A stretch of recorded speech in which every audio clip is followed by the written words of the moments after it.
Salam Indonesia, salam sejahtera buat kita semua. Dan saya pula saya Salman dan agama Konghucu dengan yang membagikan tiang mengenal Wete Tungdian saja. Kenalkan, nama saya Iwan Santoso.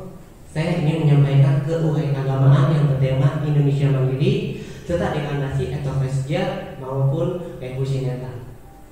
Di dalam hidup ini kita punya konsep yang sangat sederhana tapi penting bagi kita sendiri, yang meliputi tentang karakter, sikap, serta nilai-nilai yang kita patuhi maupun yang kita miliki, yang dimau dari individual maupun kelompok, yang disebut juga dengan etos hidup.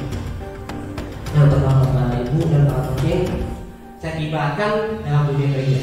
Kita banyak sekali saingan-saingan di dunia kerja, dari fisik maupun fisik, dan bagaimana caranya kita bisa melawan semua itu.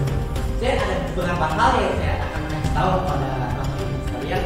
Yang pertama, kita harus mempunyai mindset cepat. Dan yang kedua, kita mempunyai tindakan-tindakan yang cepat dibanding pada teman-teman kita saat bekerja. Dan yang ketiga, kita mempunyai sikap bertanggung-jawaban yang sangat tinggi untuk yang apa yang kita kerjakan untuk saat ini dan seterusnya. Dan saya ibaratkan untuk diri saya tidak takut untuk bekerja keras. Yang saya takutkan adalah saya bekerja keras di tempat yang salah. Ada berapa banyak orang di luar sana yang mempunyai kerja keras tapi tidak sepadan dengan kerja keras mereka. Nah, untuk yang namanya rupiah itu relatif, tergantung orangnya. Ada yang bilang 500.000 sebulan itu besar, dan ada yang bilang 5 juta sebulan itu kebesaran. Nah, untuk yang ketiga, saya bisa mendapatkan semua itu bukan karena saya punya skill yang bagus. Saya punyanya modal semangat aja. Yang saya tahu, saya harus berjuang.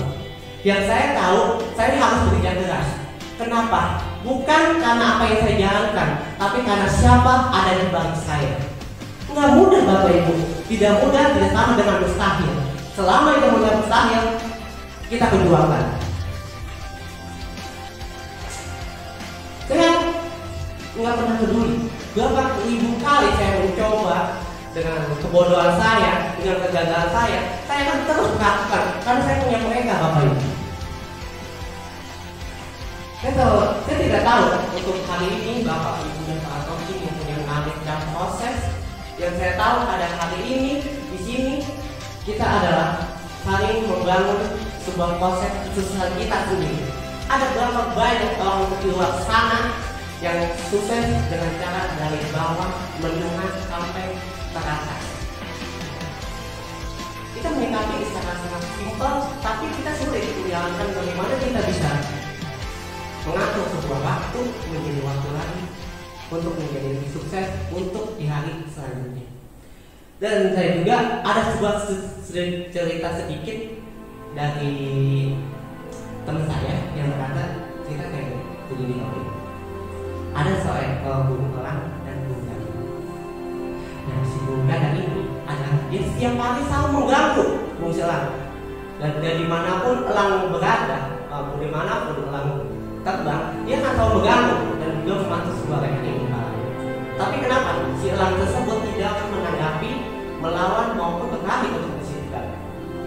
Kan si elang tahu, si elang itu tidak pernah mempedulikan masalah-masalah di atas dia maupun di belakang dia. Dia akan terbuka dan buka lagi hanya dengan lebih tinggi dan lebih tinggi lagi, lebih ke atas. Dan lama-lamaan si gagak tersebut pun dia habiskan oksigen dan juga jatuh. Nah, di dalam hidup ini kita menambahkan dalam kesimpulan. Jadi ada berapa banyak gangguan-gangguan di hidup kita, tapi kita tidak harus menanggapi dari semua itu. Yang penting dan kita itu adalah kita tetap satu tujuan yang kita tujuan itu ke depan.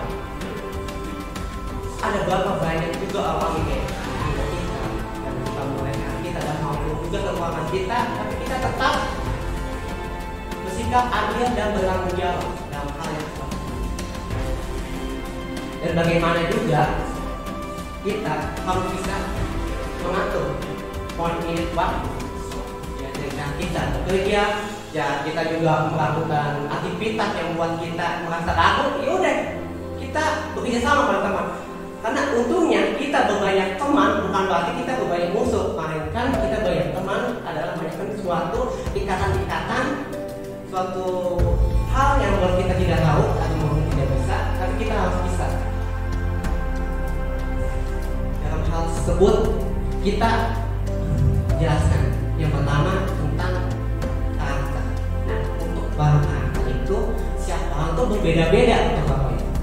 Ada yang diam, ada yang juga bersemangat, ada juga yang biasa-biasa aja, itu berbeda. Tapi dalam hal tersebut kita bisa menilai bagaimana caranya kita bisa mengatur atau juga bisa melihat gitu, karakter yang disiplin atau yang masa bodoh itu bisa kita lihat. Dan juga penting lagi bagi di dalam dunia kerja kita harus punya karakter yang sangat dan seterusnya nilai-nilai yang kita miliki. Nilai yang kita miliki itu apa Bapak Ibu? Jadi yang nilai itu dalam dunia kerja kita ada punya nilai tentang integritas dalam sebuah kerja, ya kan? Dari hal yang sepele maupun besar, tapi kita tetap mengatur sebuah waktu menjadi kebaikan. Oke, untuk jadi yang terakhir itu adalah tentang satu individual maupun kelompok. Dalam kelompok itu maksudnya jadi ada individu kita ada sebuah sikap, sedangkan kelompok ada sebuah kumpulan atau kumpulan-kumpulan bagaimana kita bisa bekerja sama. Dan saya yakin untuk di hari ini atau sepulang dari tempat ibadah ini kita tetap harus semangat dan tidak bisa kita tidak mengandalkan kayak mama kita, papa kita dan sebagainya kepada kita. Mungkin demikian dalam khotbah kawan ini. Mudah-mudahan saya ucapkan terima kasih yang telah mendengarkan perkataan saya, dan terima kasih juga para dukung-dukungan saya yang telah mendukung saya saat ini. Dia bisa berdiri di sini karena saya bisa di sini karena kalian juga.